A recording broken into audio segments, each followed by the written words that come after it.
Welcome sa munting YouTube channel natin guys. Please support my videos. Like, comment and subscribe lang po mga idolo. Maraming salamat po. Story Present, Myriad World Inventory Box. Kabanata 1351. Sa tulong ng malawave na subtle steps, si Huang Feng ay hindi magiging katulad ni Xu Zhu, na nataranta at tumakbo hanggang sa gilid ng bangin. Hindi ko inasahan na ang iyong malawave na subtle steps ay magiging napakahusay. Sabi ni Elder Tianshan. Matapos makatakas sa babaeng iyon, medyo lumuwag ang kanyang kalooban. Mababa ang martial arts ko. Mabubuhay lang ako sa pamamagitan ng pag-eensayo nitong life-saving skill. Paliwanag ni Huang Feng. Matalino ka naman. Sinabi ni Elder Tianshan, gayunpaman, talagang mabait si Wu Yazi sa iyo. Tinuruan ka pa niya ng martial arts na ito. Paano naman ang Dark North Divine Art? Tinuruan ka ba niya? Panipi. May itinuro din siya sa akin, sabi ni Huang Feng. Sa oras na ito, hindi siya naglakas loob na patuloy na magtago. Siyempre, hindi niya lubusang sinabi ang totoo. Tumango si Tianshan Elder at hindi nagsalita. Dahil si Wu Yazi ay maaaring magturo kay Huang Feng ng wave-like subtle steps, hindi katakataka na tinuruan din niya siya ng Dark North Divine Art. Gayunpaman, makikita rin na lubos na pinahahalagahan ni Wu Yazi si Huang Feng. Gusto niyang ipasa sa kanya ang Xiaoyao sect. Noong una, gustong maghintay ni Elder Tianshan hanggang sa makabawi ang kanyang martial arts, at pagkatapos ay agawin ang headring mula kay Huang Feng. Matagal na niyang gustong maging headring, ngunit ngayon ay medyo nag-aalangan siya. Kahit anong mangyari, may nararamdaman siya para kay Wu Yazi.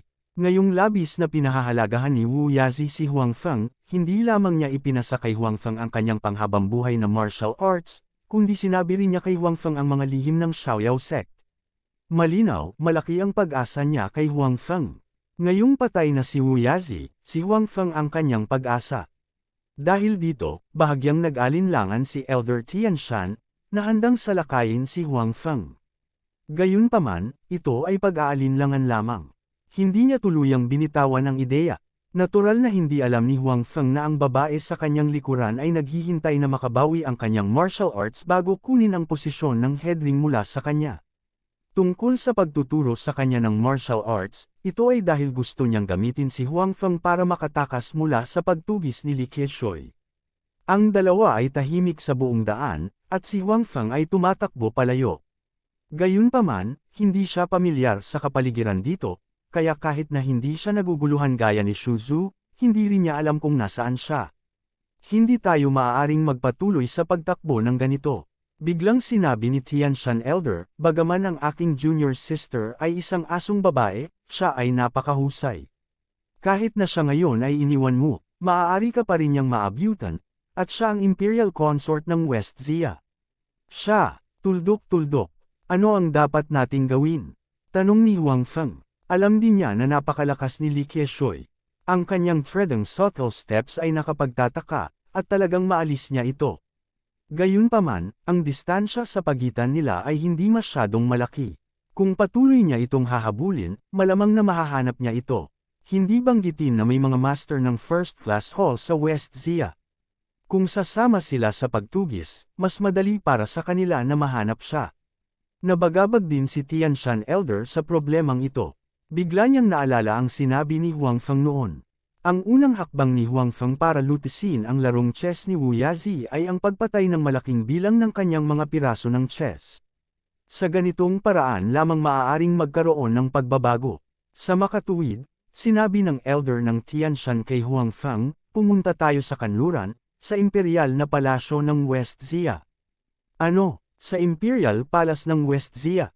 Nagulat si Huang Feng. Hindi dahil ito ang unang pagkakataon na narinig niya ang pangalang ito, ngunit dahil alam niya na sa nobela, nagtago sina Zushu at Tianshan Elder sa eye cellar ng Imperial Palace ng West Xia upang maiwasan ang pagtugis ni Li Keishui. Doon din nakilala ni Zushu ang prinsesa ng West Xia. Sinusubukan ni Huang Feng ang kanyang makakaya na baguhin ang orihinal na balangkas. Para sa kadahilanang ito, isiniwalat pa niya na alam niya kung paano gamitin ang wave-like subtle steps. Gusto niyang tumakas mula sa pagtugis ni Li Keishui. Pagkatapos, siya at si Elder Tong ng Tianshan ay hindi na kailangang magtago sa West Xia Imperial Palace at hindi magkakaroon ng sumusunod na plano. Gayunpaman, hindi inaasahan ni Huang Feng na pagkatapos tumakbo sa paligid, pupunta sila sa imperial na palasyo ng West Xia. Kung gayon ang kanyang mga nakaraang pagsisikap ay magiging walang kabuluhan. Oo, sa imperial na palasyo ng West Xia. Hindi napansin ni Tianshan Elder ang pagbabago sa ekspresyon ni Huang Feng. Sinabi niya, ang aming kasalukuyang posisyon ay hindi masyadong malayo sa Imperial Palace ng West Xia. At saka, kahit na ang asong iyon ay maghanap sa amin, hindi niya hahanapin ang kanyang sariling bayan. Hahanap kami ng isang lugar na mapagtatagwan sa Imperial Palace ng West Xia. Hanggat ang aking paglilinang ay gumaling, hindi kami matatakot sa kanya. Hindi na ba tayo makakahanap ng ibang mapagtatagwan? Talagang ayaw ni Huang Feng na pumunta sa Imperial Palace ng West Xia, kahit isang kuweba ay gagawin. Hindi, mariing itinanggi ni Tianshan Elder, ang asong iyon ay bihasa sa sining ng pagsubaybay. Makakatakas lamang tayo kung malalaman natin kung saan siya tumigil. Sa ating estado ngayon, hanggat nahawakan natin siya, mamamatay tayo. Mayroon akong treading subtle steps. Hindi ako natatakot, sabi ni Huang Feng. Sampal, muling pinalo ni Tianshan Elder ang ulo ni Huang Feng at sinabing, gawin mo lang ang sinasabi ko. Huwag kang masyadong magsalita ng kalokohan. Alam mo kung paano gamitin ang parang wave na subtle steps, at ang wave-like subtle steps ay talagang milagroso. Gayunpaman, sa susunod na mahuli kami ng asong iyon, tiyak na magiging handa siya bago gumawa ng hakbang. Sa oras na iyon, kahit gaano kamilagro ang iyong mala-wave na subtle steps, mahuhuli ka pa rin niya. Panipi, just say what you want. Bakit mo ako madalas sinaktan? Ungol ni Huang Feng. Gayunpaman, alam din niya na may katuturan ang sinabi ni Elder Tianshan. Sa pagkakataong ito, makakatakas siya kay Li Qiushui kasama si Tianshan Elder dahil hindi niya iyon inaasahan. Sa susunod, kapag nahanap na niya ang bakas nito, tiyak na gagawa siya ng hakbang bago kumilos. Sa oras na iyon, mahirap sabihin kung makakatakas siya o hindi. Kalimutan mo na, pupunta lang ako. Anyway, hindi ako si Shu Zhu. Hindi nilabag ni Shu Zhu ang mga tuntunin, kaya banihag ni Tianshan Elder Tong ang prinsesa ng West Xia para basagin ang psychological barrier ni Shu Zhu. Hindi niya sinabi na hindi niya lalabagan ang mga tuntunin, kaya hindi naisip ni Tianshan Elder Tong na gawin iyon ni Huang Feng. Siyempre, kahit nagawin talaga iyon ni Tianshan Elder, parang wala namang mawawala sa kanya. Kung tutuusin, isa itong prinsesa. Bukod dito, ito ay isang napakagandang prinsesa. Wala siyang mawawala. Bueno, pumunta tayo sa palasyo ng Kanlurang Xia. Si Huang Feng, na pinag-isipang mabuti, ay nagsabi kay Tianshan Elder. Gayunpaman, hindi binitawan ni Huang Feng ang ideya na baguhin ang balangkas, lalo na ang Tianshan Elder sa kanyang likuran. Ayaw ni Huang Feng na mamatay siya. Sayang naman yun. Isa siyang top master. Naramdaman ni Huang Feng na kung mababawi niya ang kanyang lakas, tiyak na makakapantay niya si Qiao Feng at ang kanyang anak. Kung kaya niyang talunin ang Sweeping Monk, mahirap sabihin. Kabanata 1352. Sa mga kasalukuyang kakayahan ni Huang Feng, tiyak na hindi siya kalaban kay Li Qiushui. Gayunpaman, hindi naging problema para sa kanya ang makalusot sa palasyo ng West Xia. Sa makatuwid, binuhat ni Huang Feng si Elder Tong sa kanyang likod at pumasok sa Imperial Palace ng West Xia sa gabi. Kahit na ang Imperial Palace ng West Xia ay hindi masyadong malaki, mayroong libu-libong mga silid. Gayunpaman, ang mga dekorasyon ay hindi kasing ganda ng mga nasa Central Plains. Lola, saan tayo pupunta? Tanong ni Huang Feng. Sa ice cellar, nag-isip sandali si Elder Tong at sinabi. Okay, si Huang Feng ay natural na hindi tatutol. Sa katunayan, alam na niya na pipiliin ni Lola Tong ang ice cellar. Habang nasa daan, iniisip ni Huang Feng kung saan pa sa palasyo ang babagay. Pagkatapos mag-isip tungkol dito, wala siyang mahanap na angkop na ice cellar. Bagamat maraming mga silid sa palasyo, walang maraming lugar na maaaring gamitin upang itago ang mga tao.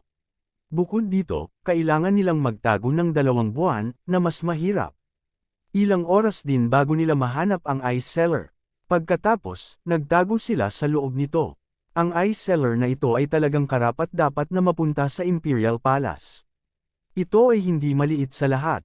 Mayroong 5 palapag sa kabuuan, at ang bawat palapag ay higit sa 1,000 metro kwadrado. Si Huang Feng at Tong Lao ay dumiretso sa pinakamababang palapag. This is a good place to practice martial arts. Kahit gaano katalino ang asong iyon, hindi niya maiisip ang lugar na ito. Tumingin si Elder Tong sa paligid at sinabi. Nagmamadaling inilipat ni Huang Feng ang lahat ng panloob na lakas sa kanyang katawan. Kung hindi, sa gayong kapaligiran, sapat na upang i-freeze ang isang tao sa loob ng mahabang panahon. Ngunit sa panloob na lakas, ito ay mas mahusay. Hindi man lang maramdaman ni Huang Feng kung gaano kalamag ang paligid.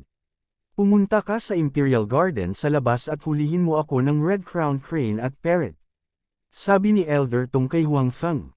Okay. Hindi tumanggi si Huang Feng. Pagkatapos ng lahat, hindi siya si Zhu Shu. Hindi niya akalain na hindi niya kayang pumatay. Kailangan din niyang kumain sa lugar na ito. Sa makatuwid, lumabas si Huang Feng sa Imperial Garden.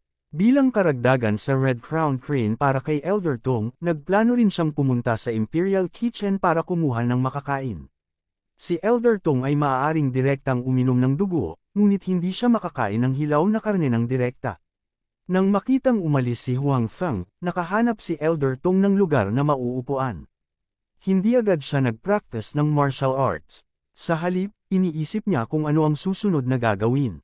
Hindi may kakaila na ang kasalukuyang Huang Fengguang ay may panloob na lakas. Gayunpaman, sa mga tuntunin ng martial arts, maliban sa Tianshan Plum Hand at Wave-like subtle steps na itinuro niya sa kanya, walang partikular na makapangyarihan. Ito ay malinaw na hindi posible. Kailangan pa rin niya si Huang Fengguang para tulungan siyang patayin ang B** na iyon.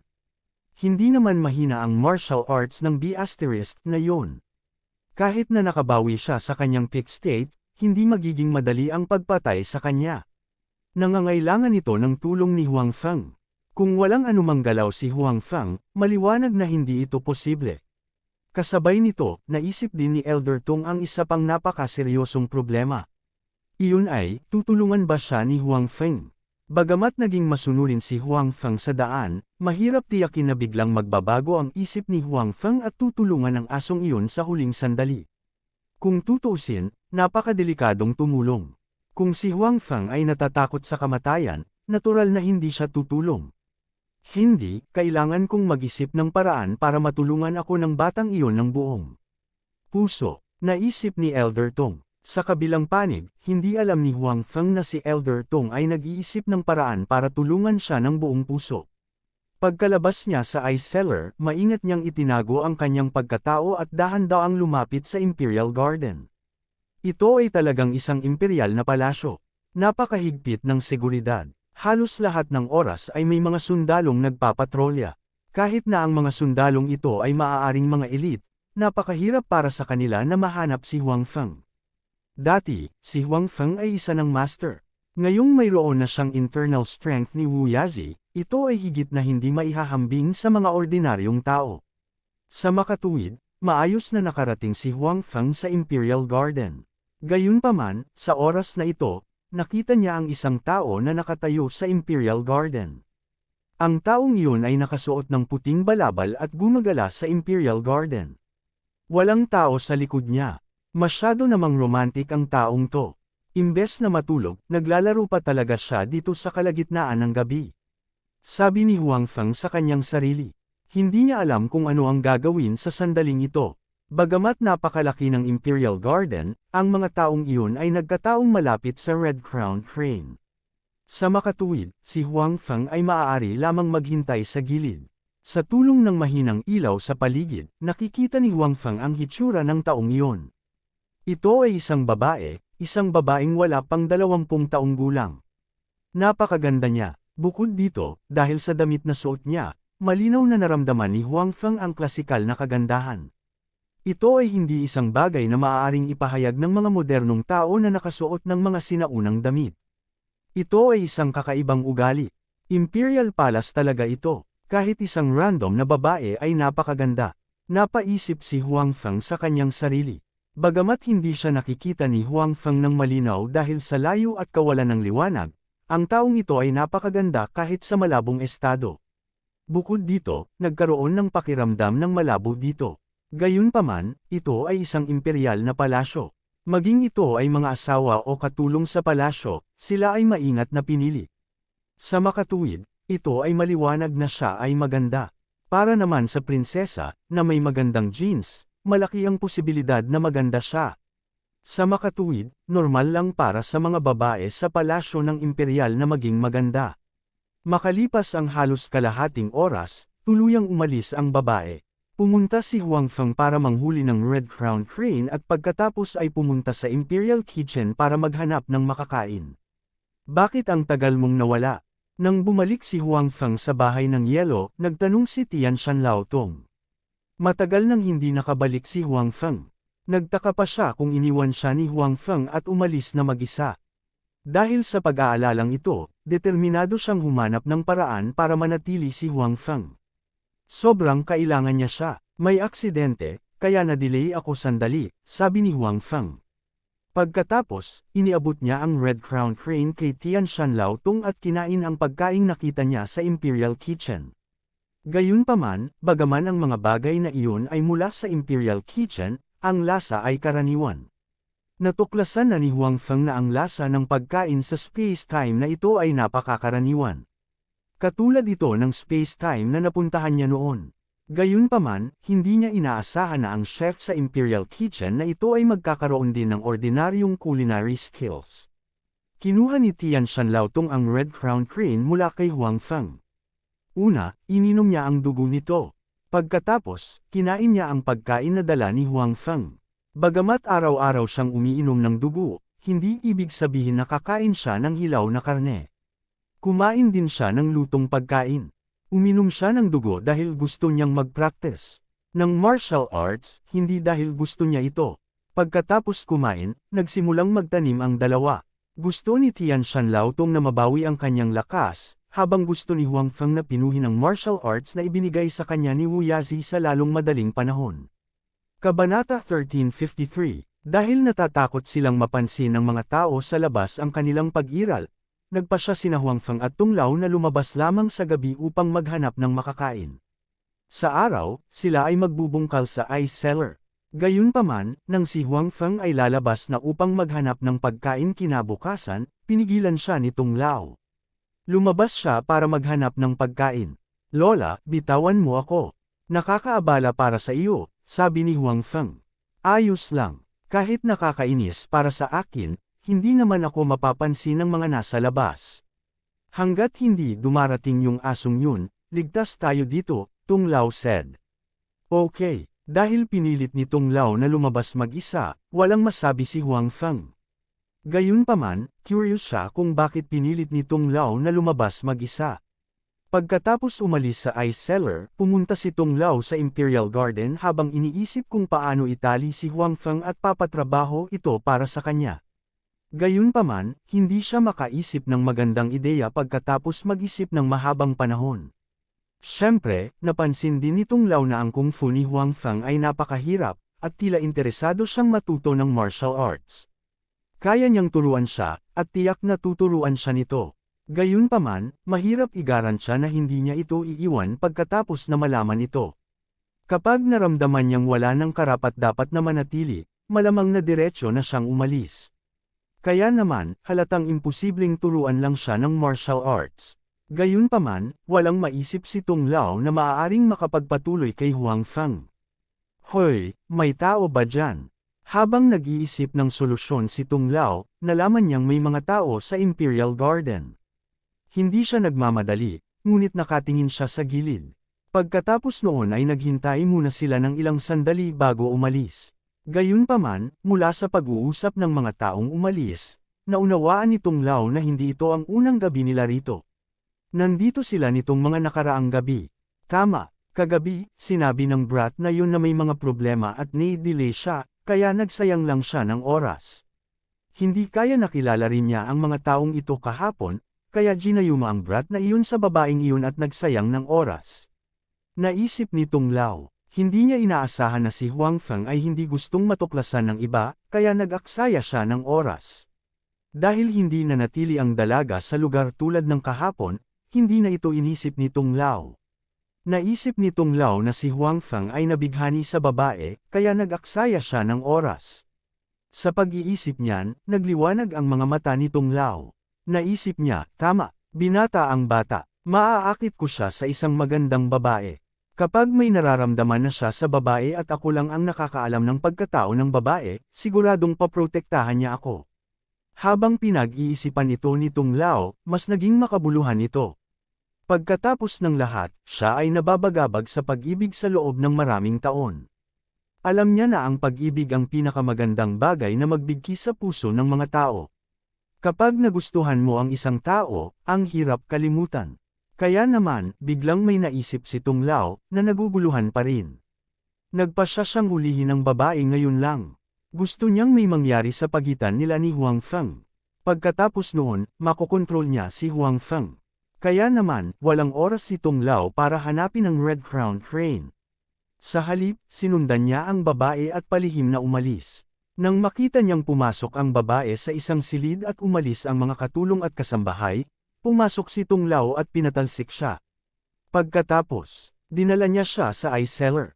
Gayunpaman, hindi kaagad inihagis ni Tung Lao ang babae sa harap ni Huang Feng. Sa halip, inilagay niya muna siya sa ika-4 na palapag, at pagkatapos ay pumunta sa ika-5 palapag upang makita si Huang Feng. Lola, bakit ka bumalik na walang dala? Si Huang Feng, na nagsasaka, ay nagulat nang makitang bumalik si Tung Lao na walang dala. Walang pakialam si Tung Lao at ngumiti, sinong nagsabing bumalik akong walang dala? Tingnan mo ito. Pagkatapos sabihin iyon, kinawayan ni Lola Tong ang kanyang kamay kay Huang Feng. Tumingin si Huang Feng sa kanyang kamay at nakita ang isang bagay na parang singaw na lumipad mula sa kanyang kamay. Nang maramdamang may mali, sinubukan ni Huang Feng na umiwas, ngunit huli na ang lahat. Lola, anong ginagawa mo? Tanong ni Huang Feng. Puno ng pagdududa at galit ang mukha niya. Hindi inaasahan ni Huang Feng na siya ay pagbabalak ang laban ni Tung Lao. Malalaman mo mamaya, don't worry, it's a good thing. Tumawa si Tung Lao at walang pakialam sa tanong ni Huang Feng. Pagkatapos magsalita ni Tung Lao, lumabas siya. Si Huang Feng ay medyo nalilito. Hindi niya alam kung ano ang gustong gawin ni Tung Lao, ngunit hindi nagtagal, may nakita siyang kakaiba.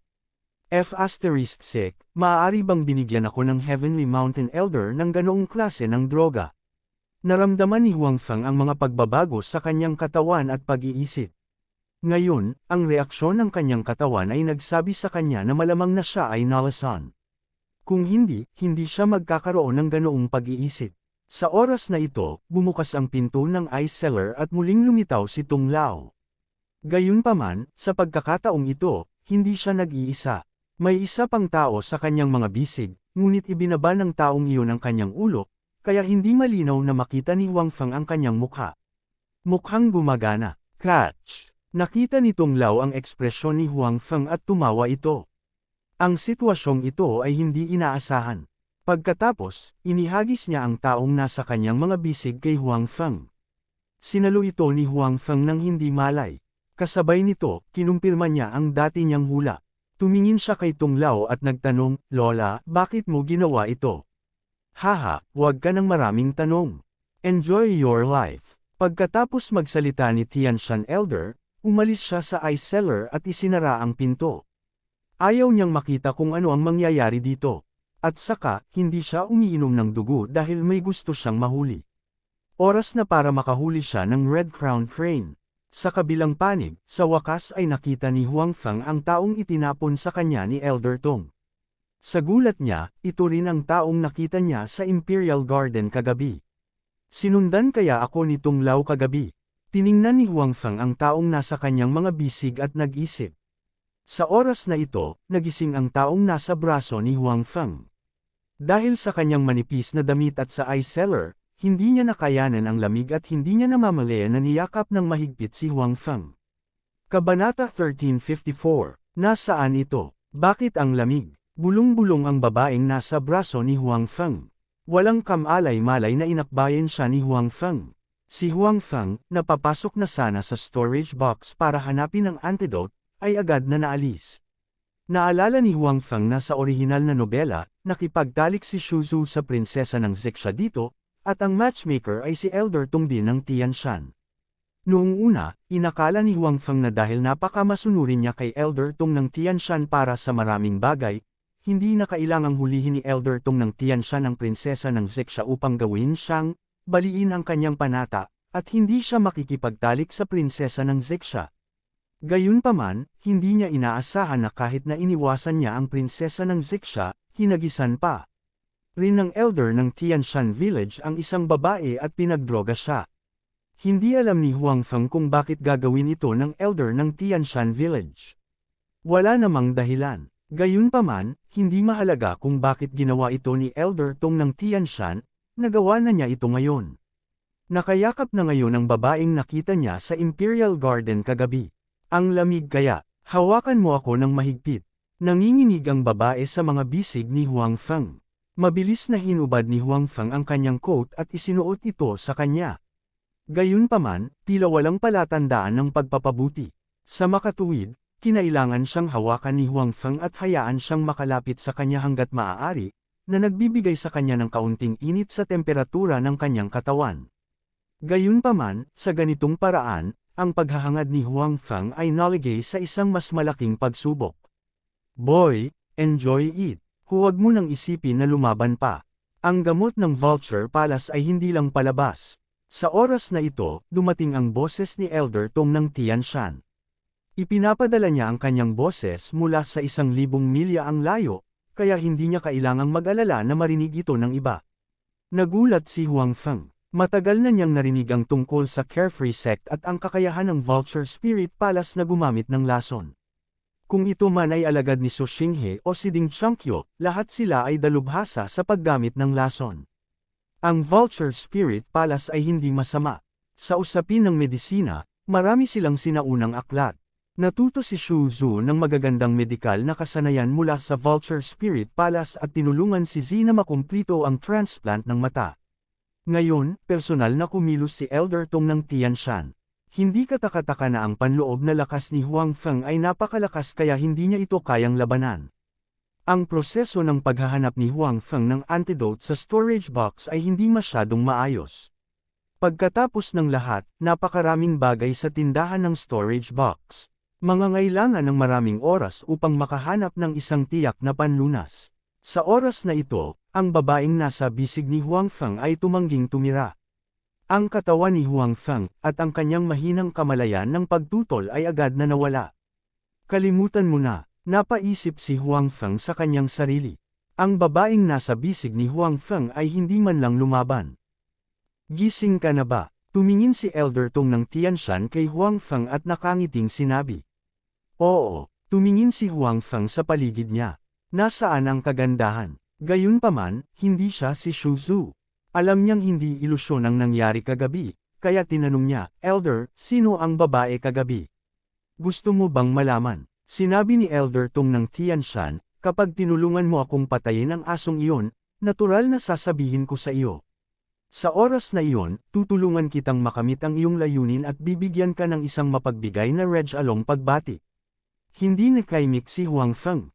Bagamat may ilang pagbabago, ang ibig sabihin ni Elder Tong ng Tianshan ay halos kapareho ng sinabi ni Shu Zhu sa nobela. Malinaw, si Elder Tong ng Tianshan ay hindi gustong sabihin kay Huang Feng ngayon.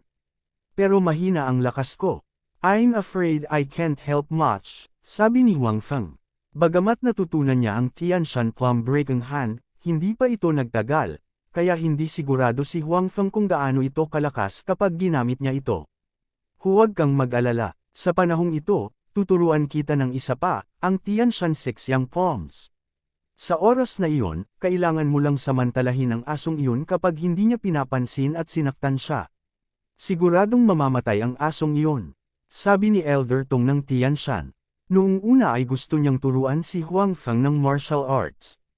Kahit na hindi sabihin ni Huang Feng, hindi niya akalain na si Huang Feng ay maaaring maging kalaban ng asong iyon ngayon. At ang katotohanang alam ni Huang Feng kung paano gamitin ang wave-like subtle steps ay nagbigay sa kanya ng isang kaaya-ayang sorpresa. Sa tulong ng wave-like subtle steps, mas magiging madali para kay Huang Feng na tamaan ang B** na iyon. Hanggat sinasanay ni Huang Feng ang 6 young poms ng Tianshan hanggang sa initial mastery sa panahong ito, sa tulong ng kanyang malalim na panloob na lakas, ang B** na iyon ay tiyak na mamamatay pagkatapos ng hampas ng palad. Sige, magpa-practice ako. Nakinig si Huang Feng kay Elder Tong ng Tianshan at masaya siya. Maaari siyang matuto ng isa pang malalim na martial arts. Ang Tianshan 6 young poms ay katulad ng Tianshan Plum Breaking Hand. Isa rin itong lihim na pamamaraan ng Xiaoyao sect. Hindi niya inaasahan na tuturuan siya ngayon ni Elder Tong ng Tianshan. Ngayon, maliban sa Life and Death Talisman, natutunan na niya ang lahat ng martial arts na mayroon si Shuzo. Ngunit, kuya, nangako akong tutulungan kitang patayin ang iyong kaaway, ngunit maaari mo bang sabihin sa akin kung sino ang babaeng iyon kagabi? Tanong ni Huang Feng. Dahil nagawa na nila ito, gusto pa ring malaman ni Huang Feng ang pagkakakilanlan ng babaeng iyon. Bakit ka ba nagmamadali? Hintayin mo akong tulungang patayin ang asong iyon, saka ko na lang sasabihin sa iyo. Kung mamatay ako, hindi mo na makikita ang babaeng iyon sa buong buhay mo. Si Elder Tong ng Tianshan ay lubos na nasisiyahan sa pananibik ni Huang Feng na malaman ang pagkakakilanlan ng babaeng iyon. Nahulaan niya na ang brat na ito ay tiyak na nabighani sa babaeng iyon. Pinulot ni Huang Feng ang kanyang mga labi at naisip, kung hindi mo sasabihin sa akin, pupunta ako at mag-iimbestiga sa gabi. Para bang alam niya ang iniisip ni Huang Feng, sinabi ni Elder Tong ng Tianshan, mula ngayon, hindi ko na kailangan na lumabas ka sa gabi para maghanap ng mga bagay. Ako mismo ang gagawa. Hindi nakaimik si Huang Feng. Tuluyan na siyang sumuko sa ideya na hanapin ang babaeng iyon ng mag-isa. Tila nagpa siya si Elder Tong na gamitin ang babaeng iyon para pukawin ang gana nito para magawa niya ang lahat para tulungan siya. Hindi niya hinayaan na mamatay siya. Kabanata 1355, si Huang Feng ay walang gaanong pagtutol sa pagtulong kay Tianshan Tunglao. Bagamat masama ang ugali ni Tianshan Tunglao at medyo mapang-api, mabuti pa rin siya kay Huang Feng. Tinuruan niya si Huang Feng ng maraming martial arts. Bagamat may layunin, si Huang Feng ay nakakuha ng maraming benepisyo mula sa kanya. Kaya naman, hindi imposible para sa kanya na tulungan siya. Gayunpaman, medyo nag-alinlangan si Huang Feng tungkol sa pagpatay kay Li Qiushui. Pagkatapos ng lahat, si Li Qiushui ay hindi isang hindi mapapatawad na masamang tao. Kaya lang nagkaroon siya ng personal na sama ng loob kay Tianshan Tunglao. Gayunpaman, pagkatapos ng nangyari kagabi, talagang hindi na hinayaan ni Huang Feng na mamatay si Tianshan Tunglao. Kung hindi niya talaga malalaman ang pagkakakilanlan ng babae. Bagamat tiyak na ang babae ay mula sa palasyo, hindi alam ni Huang Feng ang kanyang partikular na pagkakakilanlan. Maraming babae sa palasyo, sila man ay imperial na asawa, prinsesa, o katulong ng palasyo. Marami sila. Malinaw na hindi makatotohanan para kay Huang Feng na suriin sila isa-isa. Si Huang Feng ay hindi isang taong gustong iwanan ng mga tao. Dahil nangyari na ito, kailangan niyang managot. Kaya naman, talagang gusto niyang malaman ang pagkakakilanlan ng kabilang partido. Upang malaman ang pagkakakilanlan ng kabilang partido, tila ang tanging paraan ngayon ay protektahan si Tianshan Tunglao. Sa makatuwid, maaari lamang sumang-ayon si Huang Feng. Nang makitang sumang-ayon si Huang Feng, nasiyahan si Tianshan Tunglao. Naramdaman din niya na napakahusay ng kanyang pamamaraan. Sa makatuwid, sa mga sumunod na araw, hindi makaalis si Huang Feng sa ice cellar. Ang lahat ng pagkain ay inihanda ni Tianshan Tunglao, at si Huang Feng ay maaari lamang magtanim sa ice cellar. Nagpractice siya ng martial arts na itinuro sa kanya ni Tianshan Tunglao at pino ang panloob na puwersa ni Wu Yazi. Marahil ay natatakot siya na makalimutan ni Huang Feng ang babae, o marahil ito ay kabayaran para sa hindi paglabas ni Huang Feng, dadalhin ni Tianshan Tunglao ang babae kay Huang Feng paminsan-minsan. Sa bawat pagkakataon, si Huang Feng ay malalagay sa droga at ang babae ay pansamantalang magiging pipi. Sa kasong ito, kahit na gustong magtanong ni Huang Feng tungkol sa pagkakakilanlan ng kabilang partido, hindi niya magawa. Hindi napigilan ni Huang Feng na mapabuntong hininga sa pananaw ni Tianshan Tunglao. Tunay na mabisa ang pamamaraan ni Tianshan Tunglao. Pagkatapos ng panahong ito ng pakikipag-ugnayan, kahit na wala siyang gaanong pakikipag-ugnayan sa babae, si Huang Feng ay may anino ng kabilang partido sa kanyang puso. Nararamdaman din ni Huang Feng ang attachment ng kabilang partido sa kanya. Sa kasong ito, hindi maaaring sumuko si Huang Feng sa kabilang partido. Huang Feng ay hinuhulaan din ang pagkakakilanlan ng kabilang partido. Noong una niyang makita ang kabilang partido ay nag-iisa, kaya nahirapan si Huang Feng na hulaan. Kung ang kabilang partido ay may isang grupo ng mga tagapaglingkod, ang pagkakakilanlan ng kabilang partido ay maaaring napakaranggal, at ang bilog ng mga hula ay magiging mas maliit. Ngunit ngayon, ang kabilang partido ay maaaring ang Imperial Concubine, isang katulong ng palasyo, isang prinsesa, o isang anak na babae ng isang ministro na pumasok sa palasyo upang samahan ang prinsesa o ang Imperial Concubine, kaya napakaraming pagkakakilanlan ang mahulaan. Hindi nang ahas si Huang Feng na sabihin na ang kabilang partido ay hindi isang Imperial Concubine. Kung tutuusin, sa palasyong ito, dapat mayroong mga imperial na babae na napabayan. Marahil dahil dito, nagpunta siyang mag-isa sa Imperial Garden para maibsan ang kanyang pagkabagot. Matapos ang mahabang panahon na hulaan, si Huang Feng ay walang anumang ideya. Gayunpaman, sa panahong ito, ang enerhiya ni Huang Feng ay malinaw na hindi nakatutok dito. Pagkatapos ng lahat, dumating siya sa space-time na ito upang palakasin ang kanyang lakas at palawakin ang kanyang impluensya. Sa ganitong mundo kung saan ang malalakas ay nambibiktima ng mahihina, ang sariling lakas ay napakahalaga. Kung ang isa ay walang sapat na lakas, ang lahat ay magiging walang kabuluhan. Ngayon, may isang taong may malakas na martial arts at mayamang karanasan upang gabayan siya. Siyempre, hindi niya bibitawan ang pagkakataong ito. Sa makatuwid, siya ay nagsasanay ng husto. Kung may hindi niya naiintindihan, diretso niyang itatanong kay Tian Shan Tunglao. Labis na nasisiyahan si Tian Shan Tunglao sa kakayahan at ugali ni Huang Feng sa pagkatuto. Maingat niyang sinagot ang mga tanong ni Huang Feng. Sa ganitong paraan, ang bilis ng cultivation ni Huang Feng ay mas mabilis. Si Huang Feng ay hindi si Xu Zhu. Si Xu Zhu ay may ilang pagtutol sa pag-aaral ng Tian Shan Six Yang Palms. Bukod dito, ang kanyang sariling kakayahan ay hindi mataas, kaya ang kanyang bilis ng paglilinang ay hindi mabilis. Gayunpaman, halatang iba si Huang Feng. Ang bilis ng kanyang cultivation ay mas mabilis kaysa kay Xu Zhu. Maging si Tian Shan Tunglao, na noon pa man ay mahigpit, ay nagsabi na ang talento ni Huang Feng ay maaaring may rank sa tuktok sa buong mundo ng martial arts. Kahit na hindi siya ang nangungunang ilang, siya ay mas mahusay kaysa sa karamihan ng mga tao. Tumayo si Huang Feng sa lupa, sinundan ng kanyang mga kamay ang mga galaw ng Tian Shan Six Yang Palms. Biglang, isang mar-angle na aura ang lumabas mula sa katawan ni Huang Feng. Ang pader ng yelo sa di-kalayuan ay biglang bumagsak sa ilalim ng palad ni Huang Feng. Maraming matitigas na bloke ng yelo ang direktang naging mga tipak ng yelo at nabasag sa lupa. Not bad, not bad. Kabisado mo na ngayon ang misteryo ng Tian Shan Six Yang Palms. Sa hinaharap, hanggat masigasig kang magsanay, makakagalaw ka ng walang hadlang sa mundo ng martial arts. Si Tian Shan Tunglao, na nagsasanay sa tabi ni Huang Feng, ay nagmulat ng kanyang mga mata at tumingin sa kanya ng may kasiyahan.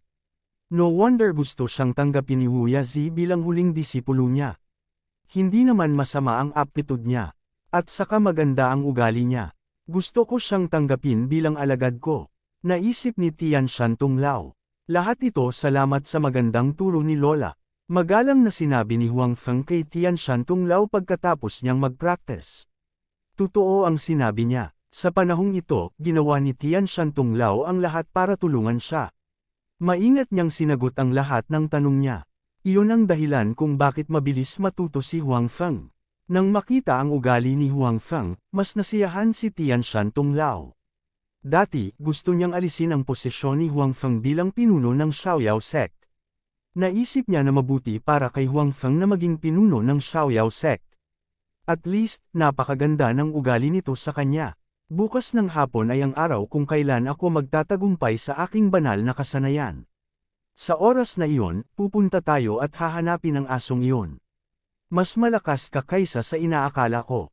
Kung magtutulungan tayo, siguradong patay ang asong iyon. May pagmamalaking sabi ni Tian Shan Mountain Elder. Ang bilis talaga ng panahon. Napabuntong hininga si Huang Feng. Siya at si Tian Shantung Lao ay nasa ice house na ito sa loob ng 2 buwan. Ganap na gumaling si Tian Shantung Lao. Lubusan din niyang napino ang kakayahan ni Wu Yazi. Gayunpaman, kailangan pa rin niya ng ilang oras upang makabisado ito. Tian Shan 6 Yang Palms at Tian Shan Plum Break ang Han. Si Huang Feng ay naging mas bihasa sa paggamit ng dalawang kasanayang ito. Naabot na ng Tian Shan Plum Break ang Han ang larangan ng maliit na tagumpay. Sige, magfo-focus ako sa training ko. Pagkatapos bukas, kapag namatay ang asong iyon, makikita mo na ang babaeng pinapangarap mo. Ang bundok Tian Shan ay sinabi ni Tung Lao kay Huang Feng. Bakit parang nagi-guilty ako kapag naririnig ko to? Bulong ni Huang Feng sa kanyang puso. Sa nobela, sinabi rin ito ni Tian Shan Tung Lao kay Xu Zhu. Sa huli, hindi niya sinabi kay Xu Zhu kung sino ang kanyang pinapangarap na manliligaw hanggang sa siya ay namatay. Ganon din kaya ang kapalaran niya. Kabanata 1356. Sa pagtingin kay Tian Shantung Lao, na naglilinang, si Huang Feng ay patuloy na nagdarasal na si Li Qiushui ay hindi lumitaw ngayong gabi. Sa nobela, alam ni Li Qiushui na si Tian Shantung Lao ay nagtatago sa palasyo ngayong gabi. Sa huli, pinilit niyang lumabas si Tian Shantung Lao. Malaki ang away nilang dalawa, at sa huli, pareho silang nasugatan ng husto at namatay. Sa orihinal na nobela, hindi lamang nakaiwas si Xu Zhu sa kapahamakan sa pamamagitan ng swerte, nakuha pa niya ang panloob na lakas ni Li Qiushui at Tung Lao ng Tian Shan Mountain. Ang kanyang lakas ay tumaas ng husto, at siya ay naging isa sa mga nangungunang buhay sa Jiangho. Gayunpaman, hindi alam ni Huang Feng kung magiging napakaswerte niya. Naramdaman niya na kung lumitaw si Li Qiushui, malamang na mamatay siya sa lugar. Sa makatuwid, ayaw ni Huang Feng na lumitaw si Li Qiushui. Gayunpaman, maraming beses, ang mga bagay ay hindi natuloy ayon sa plano. Habang nakaupo si Huang Feng at gustong ipagpatuloy ang paglilinang ng kanyang panloob na lakas, biglang tumunog ang boses ni Li Qiushui sa kanyang mga tainga. I'm the good senior sister. Where are you? Lumabas ka at kilalanin mo ang junior mo. Damn, naabutan niya talaga tayo. Hindi sinasadyang sinabi ni Huang Feng. Huwag mo siyang pansinin. Hindi niya alam ang specific location namin. Ngayon lang niya kami gustong pilitin palabas. Walang pakialam na sabi ni Tian Shantung Lao. Alam ko, sabi ni Huang Feng, at pagkatapos ay idinagdag sa kanyang puso, natatakot ako na ikaw ang mapipilitang magpakita. Sa kabilang panig, hindi itinigil ni Li Qiushui ang kanyang pagpapadala ng boses. Patuloy niyang tinatawag ang pangalan ni Tung Lao Tung, umaasang lilito siya. Matapos ang isang serye ng mga nabigong pagtatangka, sinabi niya ang ilang tahasang mga salita tungkol kay Wu Yazi, tulad ng sa mga nobela. Naisip ni Huang Feng na ito ay masama. Oo naman, hindi na kinaya ni Tian Shantung Lao. Kaya niyang tiisin ang iba pang mga bagay, ngunit pagdating kay Wu Yazi, hindi niya ito kayang tiisin.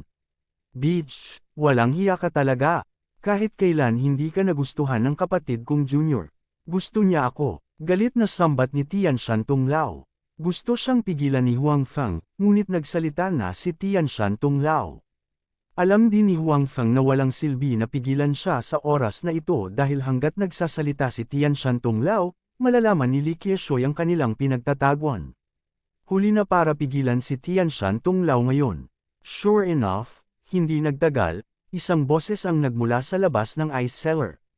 Hindi na kailangang sabihin, dumating na si Li Qiushui, ngunit hindi siya nang ahas na pumasok sa ice cellar. Natatakot siyang tambangan siya ni Tian Shantung Lao. Kaya lang, nagmura ang dalawang babae sa isa't isa sa pamamagitan ng pinto ng ice cellar. Ang tindi ng away ay nagpaisip kay Huang Feng na pinapanood niya ang dalawang shrew na nag-aaway sa Earth. Hindi niya masabi na ang dalawang ito ay mga nangungunang eksperto. Sa huli, hindi pa nakontento ang dalawang babae sa pagmumura na lang sa isa't isa. Direkta silang nagsimulang mag-away. Ang dalawang ito ay talagang ang nangungunang pag-iral sa Jiangho. Pagkatapos nilang mag-away, yumanig ang lupa at maraming ice cubes ang nahulog sa lupa. Hindi na kayang manatili ni Huang Feng sa ibaba. Umakyat din siya para akitin ang dalawang babae. Pagkatapos ng lahat, sa simula, inaasahan ni Huang Feng na pigilan ang dalawang babae na mamatay. Gayunpaman, ang mga salita ni Huang Feng ay tila walang silbi. Matindi pa rin ang laban nina Tian Shantung Lao at Li Qiushui. Hindi man lang sila tumigil. Sa totoo lang, hindi ito mahirap intindihin. Ang dahilan kung bakit palaging may figure ng isang babae si Elder Tong ay dahil kay Li Keqiushoy. Higit pa rito, ang magandang mukha ni Li Keqiushoy ay may kaunting mga gasgas at pumangit dahil kay Elder Tong. Kaya naman napakalalim pa rin ang awayan ng dalawa. Stop fighting! We are all family! Stop fighting! Sigaw ni Huang Feng. Sa oras na ito, dumating na si Huang Feng sa tabi ng dalawa. Gusto niyang hikayatin sila, ngunit hindi tumigil si Li Keqiushoy. Sa halip, hinampas niya si Huang Feng gamit ang kanyang palad. Marahil ay naisip niya na si Huang Feng ay isa rin sa mga tao ni Tian Shan Tunglao, kaya gusto rin niyang patayin si Huang Feng. Bakit mo ako sinaktan? Nakita ni Huang Feng si Li Keqiushoy na umaatake sa kanya at nagreklamo. Gayunpaman, hindi mabagal ang paggalaw ng kanyang kamay. Nagsimula siyang makipag-away kay Li Keqiushoy. Si Li Keqiushoy ang pinakamakapangyarihang taong nakatagpo ni Huang Feng sa ngayon. Bagamat napakalakas din ni Tian Shan Tunglao, hindi pa siya ganap na nakaka-recover sa ngayon.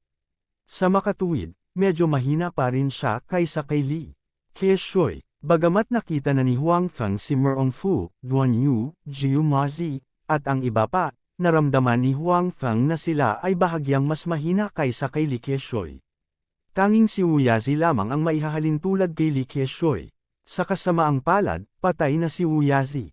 Sa makatuwid, hindi nang ahas si Huang Feng na maging pabaya kapag kaharap si Li Keqiushoy. Gayunpaman, sa oras na ito, marami siyang alam sa martial arts. Bukod dito, ganap niyang napino ang panloob na puwersa ni Wu Yazi. Ang lakas niya ay hindi na katulad ng dati. Bilang karagdagan sa kawalang ingat ni Li Keqiushoy, siya ay talagang medyo dahado. Matapos magtama ang mga palad ng dalawang tao ay naghiwalay sila.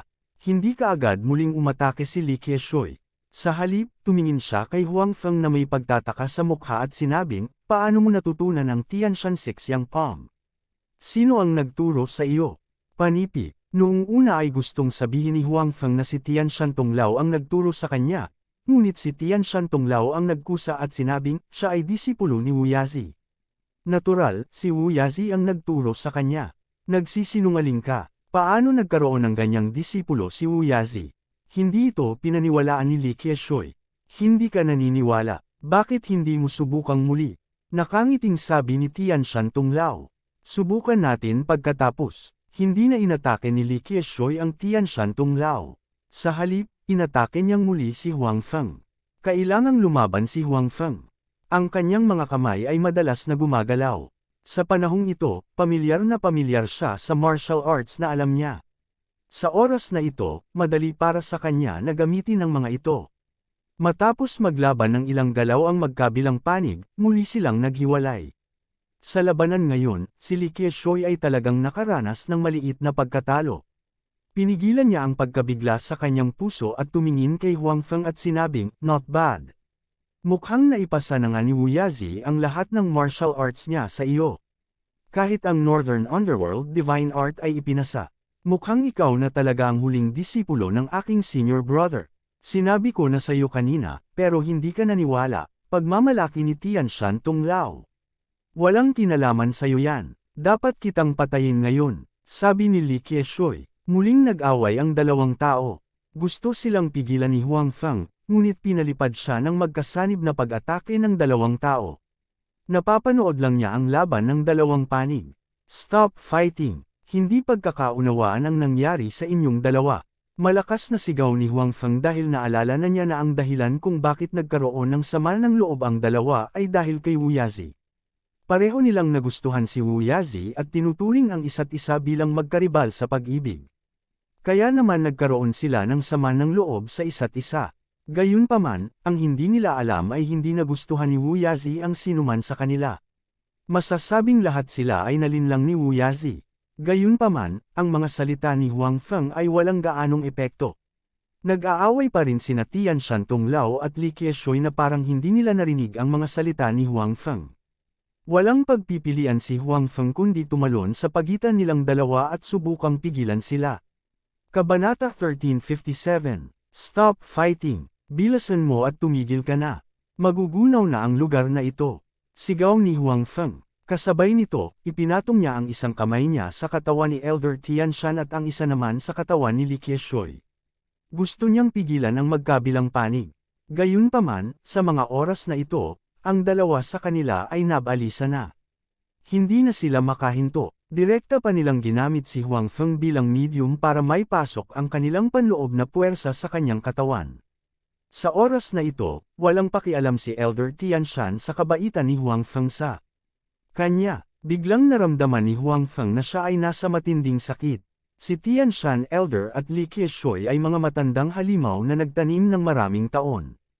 Ang kanilang panloob na puwersa ay napakalalim. Kung si Huang Feng ay walang kakayahan ni Wu Yazi sa kanyang katawan, siya ay sumabog at namatay dahil sa pag-atake ng 2 taong ito. Gayunpaman, kahit na hindi siya namatay, si Huang Feng ay hindi komportable ngayon. Pagkatapos ng lahat, ang napakalaking enerhiya ay pumasok sa kanyang katawan at pagkatapos ay lumabas muli mula sa kabilang panig. Dahil dito, lalo siyang hindi komportable.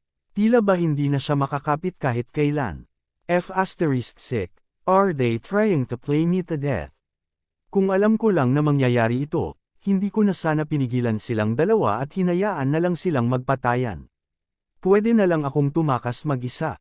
Ngayon, maayos pa rin sila at mauuna na akong mamatay, nagsisisi si Huang Feng sa kanyang sarili. Gayunpaman, huli na para magsisi sa oras na ito. Pakiramdam niya ay hindi na siya makakatagal pa. Kung magpapatuloy ito, sisubog siya at mamamatay ng wala pang 5 minuto.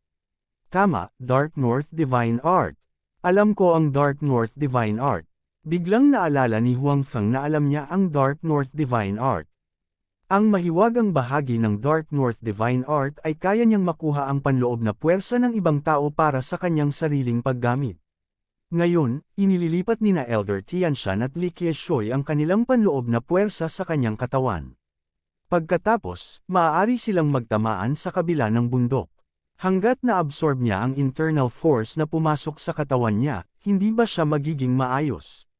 Sa pag-iisip nito, medyo nasasabik si Huang Feng. Mabilis niyang pinaandar ang Dark North Divine Art at hinigup ang panloob na puwersa na inilipat nina Elder Tianshan at Li Qiushui sa kanyang katawan. Ang pagsubok na ito ay gumana. Ang panloob na puwersa na inilipat ng dalawa sa kanyang katawan ay hinigup niya. Walang paraan upang lumabas mula sa kabilang panig. Boy, you dare to absorb our internal force. Napansin din nina Elder Tianshan at Li Qiushui ang abnormalidad sa oras na ito. Matapos lumabas ang kanilang panloob na puwersa, hindi na ito bumalik. Bukod dito, sa paglipas ng panahon, talagang nagkusa si Huang Feng na sumipsip ng panloob na puwersa sa kanilang katawan. Gayunpaman, sa oras na ito, maging si Huang Feng, Tianshan Elder, o Li Qiushui, silang tatlo ay hindi mapigilan. Kapag tumigil sila, maaari silang mamatay ng direkta. Sa makatuwid, kahit na pinapanood nila ang panloob na puwersa sa kanilang katawan na patuloy na hinihigop, si Tianshan Elder at Li Qiushui ay walang magawa. Makalipas ang halos 10 minuto, sabay na huminto ang tatlo. Sa oras na ito, ang panloob na puwersa sa Tianshan Elder at katawan ni Li Qiushui ay nawala. Sa kabaligtaran, ang katawan ni Huang Feng ay may sobrang lakas sa loob. Nakaramdam siya ng bloated. Gayunpaman, ang Dark North Divine Art ay nakapagtataka. Hindi nito nagawang sumabog si Huang Feng, at hindi rin siya nabaliw. Sa halip, mabilis nitong binago ang hinihigop na puwersang panloob sa sariling enerhiya ni Huang Feng. Dahan-daang huminto si Huang Feng. Bakas sa kanyang mga mata ang kasiyahan. Hindi niya inaasahan na nagkataon lang na maa-absorb niya ang panloob na puwersa nina Elder Tianshan at Li Qiushui. Dapat malaman ng isa na ang 2 taong ito, ang isa ay 88 taong gulang at ang isa naman ay 76 na taong gulang, ay naging-inang sa loob ng maraming taon. Ang kanilang talento ay hindi masama, kaya ang kanilang panloob na puwersa ay medyo malakas. Kahit kumpara kay Wu Yazi, hindi naman masama. Ngayon na ang panloob na puwersa ng 2 taong ito ay nakuha na niya, si Huang Feng ay nang-ahas na. Garantiya na siya ang dapat na maging unang tao sa mundo sa mga tuntunin ng panloob na puwersa. Maging si Duan Yu, na naka-absorb ng maraming panloob na puwersa ng mga tao, ay hindi kasing husay niya. Pagkatapos ng lahat, kahit na si Duan Yu ay nakakuha ng maraming panloob na puwersa ng mga tao, hindi sila ang nangungunang mga master. Sa mga tuntunin ng panloob na puwersa, dapat silang mas masahol kaysa sa kanya. Alam ni Huang Feng na hindi pa naa-absorb ni Duan Yu ang panloob na puwersa ni Jiu Mozi, kaya dapat ay mas mababa siya sa kanya sa mga tuntunin ng panloob na puwersa. Kahit na naabsorb niya ang panloob na puwersa ni Jiu Mozi, naramdaman ni Huang Feng na dapat siya ay kapantay niya. Pagkatapos ng lahat, mayroon siyang maraming panloob na puwersa noon, at patuloy siyang maglilinang. Kasabay nito, napabuntong hininga si Huang Feng sa kanyang swerte. Sa nobela, hindi alam ni Shuzu ang Dark North Divine Art, ngunit mayroon siyang Dark North Zen Chi. Ang dahilan kung bakit niya nakuha ang panloob na enerhiya ni Tian Shan Tunglao at Li Qiushui ay dahil sila ay nasa kanilang mga limitasyon at nangangailangan ng labasan upang mailabas ang kanilang lakas. Nagkaroon ng pagkakataon si Shuzu. Sa makatuwid, magkaiba sila ni Shuzu. Umalis na tayo dali, magugunaw na ang lugar na ito.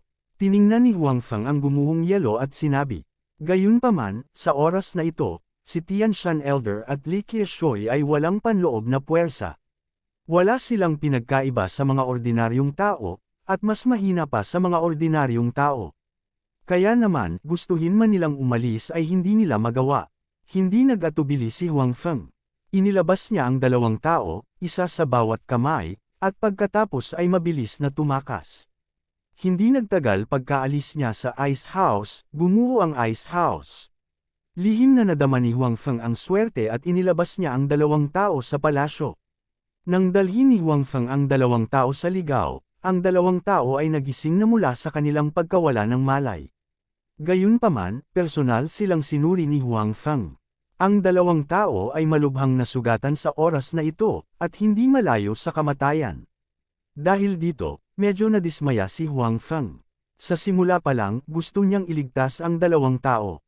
Tsaka nung nag-aaway yung dalawang tao, ganun din siya. Gayunpaman, ang kanyang mga pagsisikap ay hindi nakamit ang kasiya siyang resulta. Hindi pa rin nakatakas ang dalawang tao sa sitwasyon ng kamatayan. Siguro dapat kanina ko pa sinabi ang sikreto ng painting. Naisip ni Huang Feng na may kaunting pagsisisi. Nang maalala niya ang sikreto ng pagpipinta, si Tian Shan Elder at Li Qiushui ay nag-aaway ng matindi. Hindi nila pinakinggan ang paliwanag niya. Kung hindi, hindi magiging ganito ang sitwasyon. Gising ka na ba? Nakita ni Huang Feng na nagising ang dalawang tao at mahinang nagtanong. Gayunpaman, hindi siya pinansin ng dalawang tao at muling nag-away sa isa't isa. Gayunpaman, sa oras na ito, ang dalawa sa kanila ay walang panloob na puwersa. Para silang mga ordinaryong tao na nakikipaglaban, at walang masyadong pinsala. Alright, dumating na ang mga bagay sa puntong ito. Gusto niyo pa bang mag-away? Mabilis na hinayla ni Huang Feng silang dalawa. Kung hindi mamatay ang asong ito, hindi ako titigil.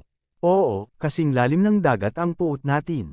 Hindi tayo titigil hanggat hindi tayo namamatay. Kayong dalawa, hindi pwede. Walang ibang paraan. Mapipilitan lamang na paghiwalayin ni Huang Feng ang dalawang tao. Kabanata 1358. Huang Feng sa wakas ay pinaghiwalay silang dalawa. Tapos, tumingin siya sa dalawa na nakatitig pa rin sa isa't isa. Napaisip siya sandali at sinabing, actually, may hindi pagkakaunawaan sa inyong dalawa. Walang hindi pagkakaunawaan. Kailangan kong patayin ang asong ito. Oo. Walang hindi pagkakaunawaan sa pagitan natin. Kailangan kong patayin ang matandang babaeng ito. Walang imik na hinawakan ni Huang Feng ang kanyang noo. Nasa ganito na silang dalawa, pero mapilit pa rin sila. Sa makatuwid, maaari lamang niyang ilabas ang painting na ibinigay sa kanya ni Wu Yazi at sinabing, alam kong ang awayan ninyong dalawa ay may kaugnayan sa aking Panginoon. Sa katunayan, nagkamali kayo ng pagkakaintindihan. May gusto ang aking Panginoon. Ano? Anong ibig mong sabihin? Tian Shan Elder Tong at Li Qiushui ay sabay na tumingin kay Huang Feng. Tama si Huang Feng. Ang dahilan kung bakit ayaw nilang dalawa sa isa't isa ay dahil kay Wu Yazi. Pareho nilang tinuring ang isa't isa bilang magkaribal sa pag-ibig. Sa makatuwid, sinubukan nilang i-frame ang isa't isa na humantong sa sitwasyon ngayon. Gayunpaman, sinabi ngayon ni Huang Feng na hindi nila pagkakaunawaan ang isa't isa. Paano nila matatanggap na may gusto si Wu Yazi? Kung tutuusin, ilang dekada na ang kanilang pananaw. Sinabi ngayon ni Huang Feng na mali sila. Siyempre, hindi sila maniniwala. Anak, sabihin mo sa akin ang totoo. Kung hindi, papatayin kita sa isang hampas ng palad. Tumingin si Tianshan Elder Tong kay Huang Feng at sinabi. Bagamat wala siyang panloob na lakas sa oras na ito, nasanay na siyang mag-order ng iba. Hindi niya ito mababago sa maikling panahon. Parang ganito, dahan-daang binuksan ni Huang Feng ang painting sa kanyang kamay sa harap nilang dalawa. Ang tao sa painting na ito ay talagang hindi sinuman sa inyo. Alam ko na medyo malupit na sabihin ito, ngunit ito ang katotohanan. Kalokohan, malinaw na ako ang tao sa painting na ito. Sinabi ni Li Qiushui, saan mo nakuha ang painting na ito? Ibinigay ba ito sa iyo ng iyong amo? Ako pa yata ang pinakagusto ni Senior Kuya. Panipi, buong pagmamalaking tumingin si Li Qiushui kay Tianshan Tunglao. Galit na tumanggi si Tianshan Tunglao na tumingin sa kanya dahil naramdaman din niya na ang tao sa painting ay si Li Qiushui. Ang pagpipinta na ito ay ibinigay nga sa akin ng aking Panginoon bago siya pumanaw. Ayon sa aking Panginoon, ang pagpipinta na ito ay palaging kasama niya sa loob ng ilang 10 taon, at hindi kailanman umalis sa kanyang tabi. Ang tao sa pagpipinta ay siya rin ang taong pinakamamahal niya, sabi ni Huang Feng. Gayunpaman, ang tao sa pagpipinta ay hindi martial uncle. Anong ibig mong sabihin? Sinabi ni Li Qiushui, malinaw na ako ito. Uncle Masters, tingnan mo. Ang taong nasa portrait ay talagang katulad ng Uncle Masters. Gayunpaman, ang tao sa portrait ay may mga dimples, habang ang Uncle Masters ay wala. At saka, ang taong ito ay may nunal sa tabi ng kanyang mata, na wala rin sa Uncle Masters, sabi ni Huang Feng. Ano sabi mo ipakita sa akin ang painting, tuwang-tuwang sabi ni Li Qiushui. Tingnan ko muna, gusto rin itong makita ng Tianshan Mountain Tunglao. Na-i-unfold lang ni Huang Feng ang painting sa pagitan nilang dalawa para pareho silang makita. Hahaha, hindi siya. Malinaw na nakita ni Tianshan Mountain Tunglao ang taong nasa painting at tumawa siya ng malakas. How could it be her? Sabi ni Li Qiushui na may mukha ng hindi makapaniwala.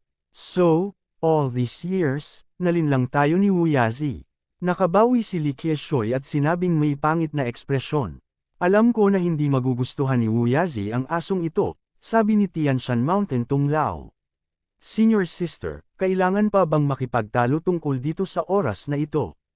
Tumingin si Li Qiushui kay Tianshan Mountain Tunglao na may pangit na ekspresyon at sinabi. Sa pagkakataong ito, hindi na natawa si Tianshan Mountain Tunglao. Kinagat niya ang kanyang mga ngipin at sinabing, Wu Yazi, sinungaling ka. Malaking sinungaling. Panipi, sa oras na ito, ang relasyon sa pagitan nilang dalawa ay nagpakita ng mga palatandaan ng pagluwag. Dati, nagkaroon sila ng sama ng loob dahil kay Wu Yazi. Ngayon, dahil kay Wu Yazi, naayos na ang sama ng loob nilang dalawa. Masasabing tadhana ang nagpakatanga sa mga tao. Nakita ni Huang Feng na silang dalawa ay nagkasundo at napakasaya sa kanyang puso. Gayunpaman, nang makita niya ang kanilang mahinang hitsura, hindi siya maaaring maging masaya. Bagamat hindi sila mabubuting tao noon, sila ay mula sa Xiaoyao sect at mga martial uncles ni Huang Feng. Ngayong nalutas na ang sama ng loob, ayaw ni Huang Feng na may mangyari sa kanila. Sa makatuwid, sinabi ni Huang Feng sa kanilang dalawa, mga tiyo ng martial, maupo kayong dalawa. Gagamutin ko ang inyong mga sugat. Haha, sapat na ang puso mo. Hindi na kailangan pang gamutin ang mga sugat natin. Wala nang mahabang buhay sa ating dalawa, sabi ni Tianshan Mountain Tunglao. Oo, sinabi rin ni Li Qiushui, ngunit walang bakas ng takot sa kanyang mukha. Nabuhay tayong dalawa ng 12-12 taon. Ngayon lang, nalaman natin kung gaano tayo kalungkot na naloko. Nakita ni Huang Feng na talagang handa silang dalawa na mamatay. Hindi sila natakot. Sa halip, mukhang tinanggap nila ito. Sa bagay na ito, walang magawa si Huang Feng. Silang dalawa ay naging makapangyarihan sa buong buhay nila. Ngayong bigla silang walang panloob na enerhiya, marahil ang kamatayan ay isang magandang pagpipilian para sa kanila. Martial nephew, mayroon akong anak na babae. Ipinanganak siya kasama si Wu Yazi at kalaunan ay ikinasal sa pamilya Wang. Kung may oras ka, tulungan mo akong tingnan. Sinabi ni Li Qiushui kay Huang Feng. Malinaw, ito ang kanyang huling salita kay Huang Feng.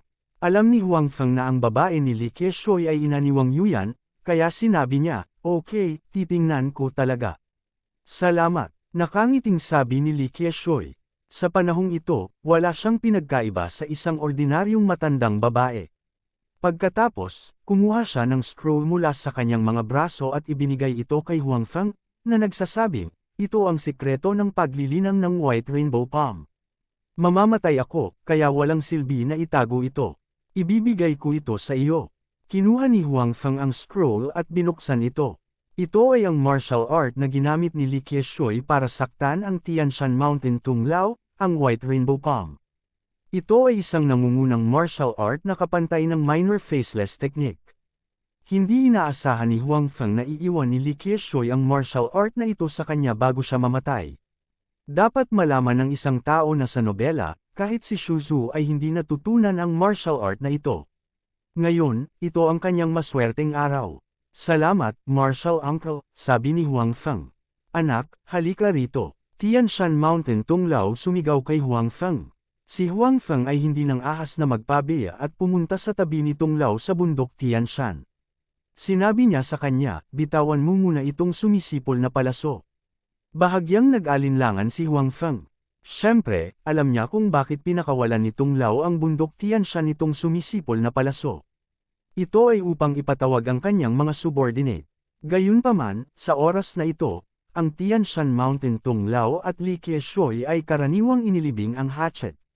Sa makatuwid, hindi natakot si Huang Feng at binitiwan niya ang sumisipol na palaso.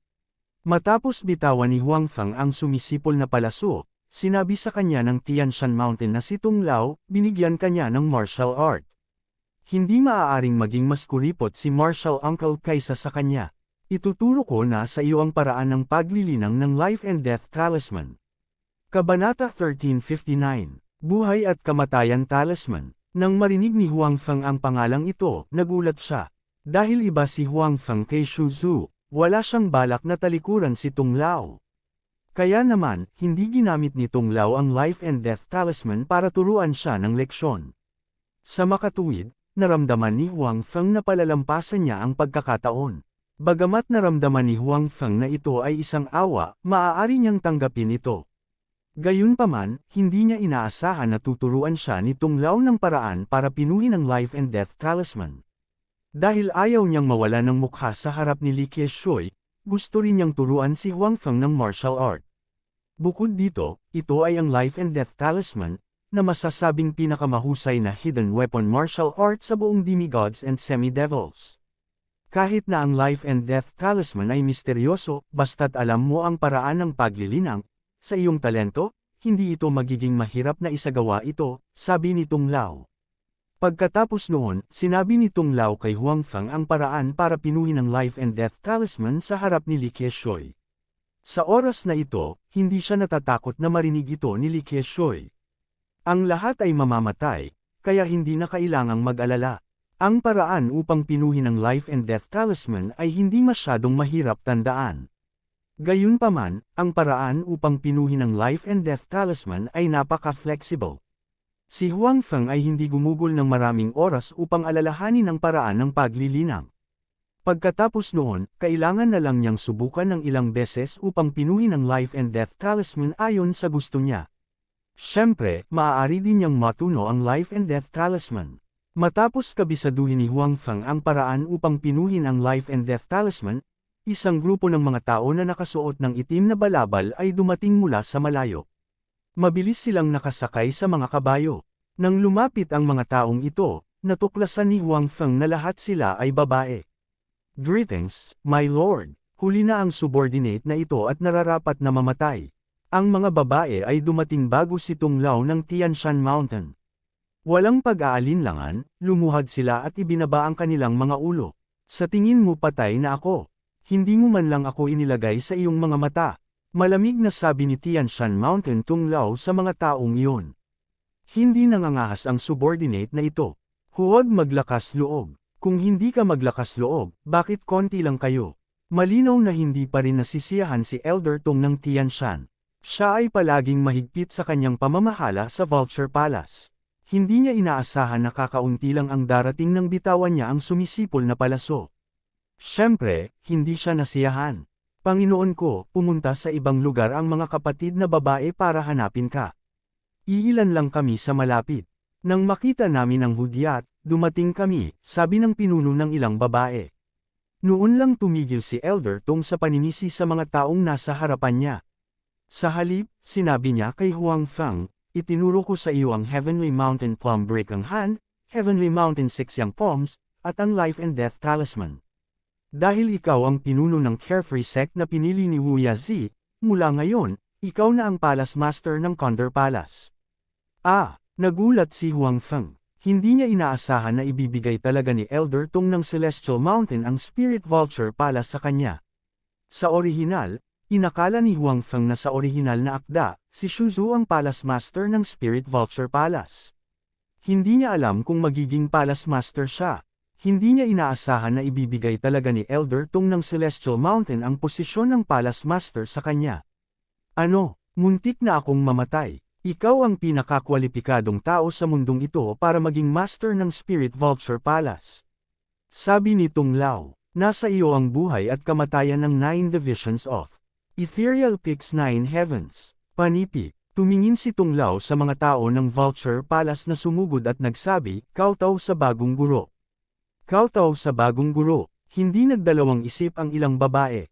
Nagkowtow sila kay Huang Feng.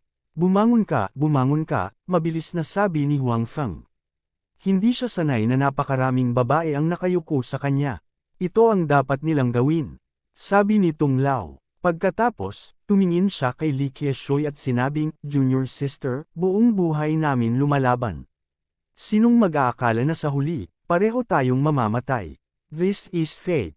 Oo, ito ang kapalaran, sabi ni Li Qiushui. Sa oras na ito, nakita nilang dalawa ang buhay at kamatayan. Sisihin lang natin ang sarili natin kung bakit tayo nagkamali. Sinaktan talaga tayo ng Wu Yazi na iyan. Sabi ni Tung Lao. Pagkatapos, marahas siyang umubo. Lola, okay ka lang ba? Nagmamadaling tanong ni Huang Feng. Ngumiti si Tung Lao at ikanaway ang kanyang kamay. Pagkatapos, iniabot niya ang kanyang kamay kay Li Qiushui at sinabing, sana kapag naging senior sister na tayo sa susunod na buhay, hindi ito magiging ganito. Sigurado, sabi ni Li Qiushui. Tapos, nagkatinginan silang dalawa at ngumiti. Sabay talaga silang namatay. Kahit sa kamatayan, may mga ngiti sa kanilang mga mukha. Mabilis na pumunta si Huang Feng upang suriin at nalaman na patay na talaga silang dalawa. Medyo nalungkot si Huang Feng. Kung tutuusin, gusto niyang iligtas silang dalawa. Gayunpaman, ang dalawa sa kanila ay masyadong mabigat na nasugatan. Bilang karagdagan, determinado silang mamatay. Walang paraan para iligtas sila. Naku, nakalimutan kong tanungin si Marshall Uncle kung sino ang babaeng iyon. Biglang naalala ni Huang Feng na hindi pa rin niya kilala kung sino ang babaeng madalas na kasama niya. Noong una, nangako si Tung Lao na sasabihin sa kanya. Gayunpaman, hindi niya inaasahan na matutuklasan niya ang serye ng mga bagay na ito mamaya. Kaya naman, wala siyang oras para sabihin iyon. Magkakaroon ng pagkakataon. Naaaliw si Huang Feng sa kanyang puso. Pagkatapos niyang harapin ang bagay na iyon, muli siyang magtatago sa West Xia Palace. Hindi siya makapaniwala na hindi niya mahahanap ang babaeng iyon. Your Honor, ano ang dapat nating gawin ngayon? Nang iniisip ni Huang Feng kung paano mahahanap ang babaeng iyon, narinig niya ang boses ng babae mula sa Vulture Spirit Palace. Ibalik mo muna sila sa Vulture Spirit Palace. Ilibing mo sila, sabi ni Huang Feng. Ang dalawa sa kanila ay hinayaan na ang mga nakaraan ay lumipas. Dahil sila ay senior sister, dapat silang ilibing ng magkasama. Oo, sagot ng babae. Bagamat si Huang Feng ay naging supremo pa lamang at wala silang gaanong alam tungkol kay Huang Feng, hindi sila nagpakita ng kahit kaunting kawalan ng respeto. Nga pala, huwag mo akong tawaging Your Honor. Hindi ako sanay. Tawagin mo na lang akong Young Master, sabi ni Huang Feng. Yes, Young Master, sabay-sabay na magalang na sagot ng mga babae. Kaya, nagsimula ang grupo sa kanilang paglalakbay. Sa pagbabalik sa Vulture Spirit Palace, nakilala ni Huang Feng at ng iba pa ang iba pang mga kasambahay sa palasyo ng Vulture Spirit Palace. Ang mga taong ito ay dati nang nagkalat upang hanapin si Tung Lao. Ngayong narinig na nila ang balita ng mga katulong ng palasyo, lahat sila ay dumating upang magtipon. Habang parami ng parami ang mga taong dumating, si Huang Feng ay nakatuklas ng isang problema. Mukhang walang lalaki sa Spiritual Vulture Palace. Bagamat ang mga tao mula sa 36 na kuweba at 72 isla ay pinamumunuan ng Spiritual Vulture Palace, hindi sila kwalipikadong manirahan sa Spiritual Vulture Palace. Ang mga maaaring tumira sa Spiritual Vulture Palace ay pawang mga babae. Na-i-verify ito ni Huang Feng mula sa bibig ng mga babae. Kung ganoon nga ang kaso, ang Spirit Vulture Palace ay parang isang bansa ng kababaihan, gulat na sabi ni Huang Feng. Kabanata 1360, ang Spiritual Vulture Palace ay talagang parang isang bansa ng kababaihan. Gayunpaman, ang bansang ito ng mga kababaihan ay kasalukuyang nasa problema. Habang si Huang Feng at ang iba pa ay papunta sa Spirit Vulture Palace, nakatagpo sila ng ilang disipulo na nagbabantay sa Spirit Vulture Palace. Nagdala sila ng masamang balita. Ang mga tao mula sa 36 na kuweba at 72 isla ay nagrebelde at sinalakay ang Spirit Vulture Palace. Marami sa mga alagad na nagbabantay sa palasyo ang nasugatan. Hindi masyadong nagulat si Huang Feng sa balitang ito. Nangyari na ito sa orihinal na akda, kaya hindi katakataka na maulit ito dito. Gayunpaman, hindi mapigilan ni Huang Feng na magreklamo sa kanyang puso. Ang mga taong iyon mula sa 36 na kuweba at 72 isla ay masyadong hindi mabisa. Nang iligtas niya si Tung Lao ng Tianshan, ang mga taong iyon ay nagbabalak na umatake sa Vulture Palace. Sa huli, 3 buwan na ang nakalipas mula noon, at nagsimula na silang umatake. Ang bilis na ito ay talagang napakabagal. Gayunpaman, nagbigay din ito ng pagkakataon kay Huang Feng na iligtas sila. Kung ang mga taong iyon ay umatake ng mas maaga, sina Huang Feng at Tung Lao ng Tianshan ay nasa eye cellar pa rin ng Western Xia Imperial Palace. Ang Spiritual Vulture Palace ay talagang ibinaba. Ngayon, hindi lamang tumaas ng husto ang panloob na lakas ni Huang Feng, ngunit hindi rin siya malayo sa Spiritual Vulture Palace. Hindi magiging problema para sa kanya na iligtas sila. Kaya naman, bumilis muli ang grupo at nagtungo sa Spiritual Vulture Palace. Makalipas ang halos 4 na oras, dumating ang grupo sa pasukan ng Spiritual Vulture Palace. Gayunpaman, ang tulay na patungo sa Spiritual Vulture Palace ay nawasak, kaya maaaring direktang lumipad si Huang Feng. Kung tutuusin, ang kanyang martial arts ay hindi na tulad ng dati. Hindi masyadong mahirap para sa kanya na lumipad sa ganoong kalayuan. Tsaka nasa kanya pa yung balabal niya. Gayunpaman, ang mga disipulo ng Spiritual Vulture Palace na sumusunod sa kanya ay hindi makakalipad. Sa makatuwid, humiwalay si Huang Feng sa iba pang grupo. Mag-isa siyang pumasok sa Spiritual Vulture Palace. Para naman sa iba, hinintay nilang lumabas ang mga disipulo ng Spiritual Vulture Palace at tulungan silang makapasa. Sa daan, walang nakitang tao si Huang Feng. Gayunpaman, sa daan, nakita niya ang maraming mga bahid ng dugo, pati na rin ang ilang mga nasirang bulaklak at mga gusali. Malinaw, nagkaroon ng away sa mga lugar na ito, at ang mga mantsa ng dugo ay hindi pa ganap na natuyo, na nagpapahiwatig na ang labanan ay hindi pa matagal na ang nakalipas. Naglakad si Huang Feng hanggang sa pasukan ng palasyo. Mula sa malayo, naririnig niya ang mga ingay ng mga pasaway at latigo. Halos mahula ni Huang Feng kung ano ang nangyayari sa loob. Kaya naman, binilisan niya ang kanyang lakad, itinulak ang pinto ng palasyo, at pumasok. Nagkataon na nakita niya si Boss Wu na nagtatanong sa isang katulong sa palasyo mula sa Vulture Spirit Palace. Isinaaktibo ni Huang Feng ang kanyang parang wave na subtle steps at nawala sa isang iglap. Bago pa makapag-react si Boss Wu, nailigtas na niya ang kasambahay sa palasyo mula sa Vulture Spirit Palace. Ang panloob na enerhiya ni Huang Feng ay hindi na tulad ng dati. Pagkatapos ng lahat, ang panloob na enerhiya ni Wu Yazi, Tianshan Tung Lao, at Li Keishui ay hindi biro. Ang bawat isa sa kanila ay nasa tuktok ng mundo. Sa huli, lahat sila ay nasa katawan na ni Huang Feng. Ang panloob na enerhiya ni Huang Feng ay sapat na upang maging pinakamahusay sa mundo. Sa suporta ng kanyang siksik na inner energy, ang Huang Feng's wave-like subtle steps ay mas malakas kaysa dati. Kung tutuusin, hindi man lang maaninag ng mga tao sa paligid niya ang mukha niya. Naramdaman na lamang nila ang isang bugzo ng hangin na dumaan sa kanila, at pagkatapos, nawala ang taong nasa kamay ni Boss Wu. Kayo ay magkapatid mula sa Juntian tribe, tama ba? Tanong ni Huang Feng sa mga nailigtas na babae. Oo, ang iyong mga kapatid na babae mula sa ibang mga tribo ay nakarating na sa tulay. Magpadala ng ilang tao upang tanggapin sila, sabi ni Huang Feng. Kung walang sinuman mula sa loob na mag-activate ng mekanismo, magiging napakahirap para sa mga nasa labas na makapasok. Salamat sa pagsasabi sa amin, bayani. Ikinumpas ng mga babae ang kanilang mga kamay at sinabi. Pagkatapos, pumunta ang dalawang babae para tanggapin sila. Yung iba naman, lahat sila nasugatan. Hiniling sila ni Huang Feng na maupo at magpahinga. Ipapagamot niya ang mga ito pagkatapos niyang harapin ang mga usapin dito. Hindi pinahirapan ng mga tao mula sa 36 na caves at 72 islands ang dalawang babae. Ang atensyon nila ay kay Huang Feng. Sa oras na ito, nakilala nila na ang taong nasa harapan nila ang nagligtas kay Tian Shan Tunglao noong gabing iyon. Sa makatuwid, dapat mayroong ilang relasyon sa pagitan niya at ni Tian Shan Tunglao. Ang talagang kinatatakutan ng mga taong ito ay si Tian Shan Tunglao.